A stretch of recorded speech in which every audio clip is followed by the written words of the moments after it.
Clay Patton on the Rural Radio Network as the Wyoming Farm, Ranch, and Hemp Expo is set up to take off tomorrow and run out through Thursday the 7th as well, happening in two locations this year, both at the Eastern Wyoming College as well as in Hawk Springs, Wyoming at the Wyoming Hemp Company right off U.S. Highway 85. Joining us now is Darren Dale with Star Expos. And Darren, before we get too far here into the Wyoming Farm, Ranch, and Hemp Expo, give us a little background on your involvement here with putting on ag shows across the country. I've put on 37 ag trade shows, Texas, Kansas, and Nebraska. I've added hemp to my other shows. I think of it as cotton was in the South. They grew tobacco and they had to change. Cotton gave them an opportunity to have a crop there, and that's what the hemp does. Anything that's made out of plastic can be made out of this. So Justin came to me and I said, I love it. Goshen County has good, hardworking people. They have industry and they have water. Some of the best water in the country is right there. And anything we can do to get that kid back on the family farm and get another generation was our main goal. Partnering with the college helps us give those kids the tools to be welders, plumbers, electricians, and they can go back to the family farm. The hemp is wonderful. Out there, 2 locations, 2 days. There's an irrigation test plot.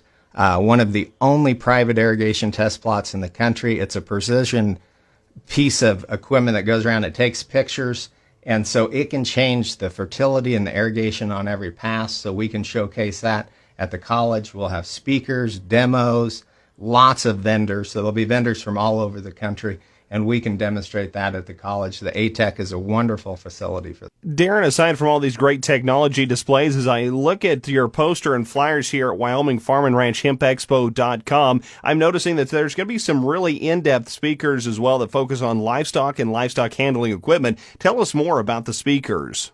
Absolutely. We have speakers. You can go to starexpos.net, see the list, the lineup of our speakers. We got Mike Calicrate coming on the 6th. He does a great job. He invented the Calicrate bander. He has a feed yard, and he's start to finish with a retail store in Colorado Springs. He's a world-renowned speaker. And then the second day, we have Dr. Tom Knopfsinger with his low-stress cattle handling. He has the bud box technique.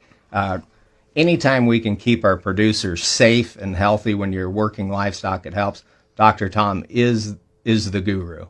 Darren, as a show promoter with your farm shows, you're always looking at ways that you can be innovative, but ways that you can also give back to the communities where these farm shows are hosted. And when it comes to parking this year, you've got a pretty cool method set up that's giving back to local FFA in the same manner. The FFA kids will be doing the parking. It's $5 to park. You give them that, and they get the money. It's a nice fundraiser for the local FFA kids from Cheyenne and from Goshen County. So when you get that, then you get your parking permit, and it's good for both locations. You hang it on your mirror. Well, Darren, before I let you go, final closing thoughts, other important things we need to know about the Wyoming Farm, Ranch, and Hemp Expo that starts tomorrow and runs through Thursday in 2 different locations there in Wyoming. It's a family atmosphere. We have a little bit of everything. Anytime we can show these kids there's other aspects in agriculture besides a producer, they can be in agriculture. That's what they're going to see at the show. A pat on the back to Goshen County. I travel all over the U.S. It's the only county in the United States that put 3 private packing houses in 1 calendar year. And again, as Darren Dale with Star Expos, you can check out more at starexpos.com or Wyoming Farm, Ranch, and Hemp Expo.com. You're listening to the Rural Radio Network.